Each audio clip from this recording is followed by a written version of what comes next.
Hey, this is Alan from Looking for Warriors, and I want to talk about the benefits of classical agile learning for your child. What are the benefits? Well, number one, it teaches them to think. So, the current school system that your child is in right now, teaches the child not to think. Why? Because how does it work? You're given information. You're told that all these information are facts. We don't need to think about them. You just need to memorize them. And then how you get rewarded is you regurgitate all these back up on a test. And that's how you get rewarded.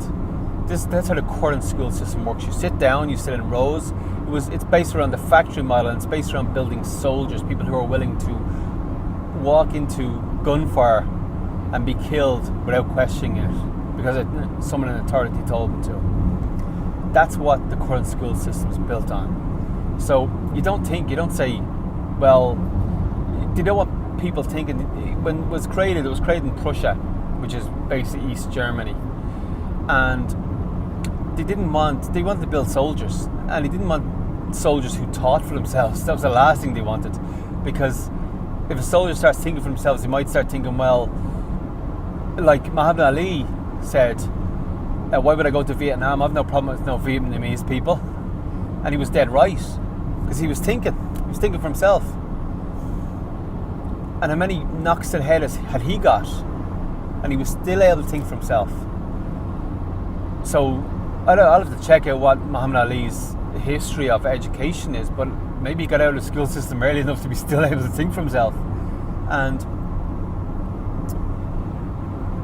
you need to build a child. Now, your child can go to the current school system. That's fine.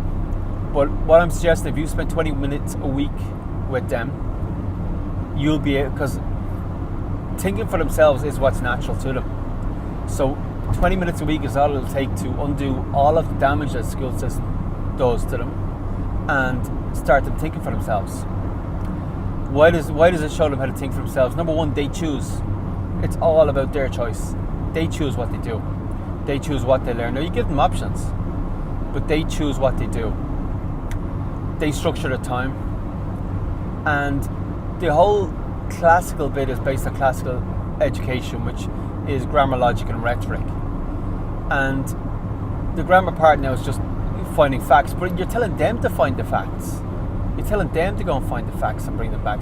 So they have to think, where do I find these facts? Now, initially, when they're very, very young, you're finding them for them. You find a YouTube video or you find the information for them. But as you go along, they're going to find the facts themselves, which means they have to start thinking, where do I find this information? Where do I research this? Number two is logic. It's how everything fits together. And again, they need to think about this. And a great way to do it, the way I suggest it's done, is a mind map. So you take all the facts and you put them in a mind map and you see how the facts fit together. But they have to do that. So they have to think about how these facts and opinions fit together on this topic. And number three is rhetoric. And the rhetoric part is the part that really, really gets them to think. Because this is why we don't need tests, because we have rhetoric. And what rhetoric means is just putting the information back out into the world. Teaching someone else. So if you can teach someone else or you can explain it in a video, then you know it. So the rhetoric part is really important. And what I suggest, the way to do the rhetoric is to do a YouTube video. Get your kids to do a YouTube video about what they've just learned. And if they can explain it in the video, they know it. There's no test needed. Plus, having to put the system of taking information in, putting it through your logic prism, and putting it back out into the world, that's how the brain works. And that stays in your long-term memory. It's not this testing crap where you take in the information, you regurgitate it back out, and 10 minutes after the test is gone. Never to be used again. It's about the rhetoric where you can teach someone, it goes into your long-term memory. And it also, because they choose, and it's something that's their passion, that means it's been ingrained in their memory as well, because they're choosing creates neural pathways in your brain. So think about David Beckham. David Beckham chose football. He chose to be a free kick specialist. He didn't choose to be a free kick specialist as such, but he chose to practice free kicks over and over again, which is what he did. And it was his free will. No one made him do it. Now, maybe part of it was he enjoyed being with his dad and he was doing it with his dad. Maybe that was part of it. But mostly it was his own choice. Even if he chose it because he wanted to be with his dad and wanted to spend time with his dad, that's still a choice of, this is what I want to do with my time. I want to play football with my dad.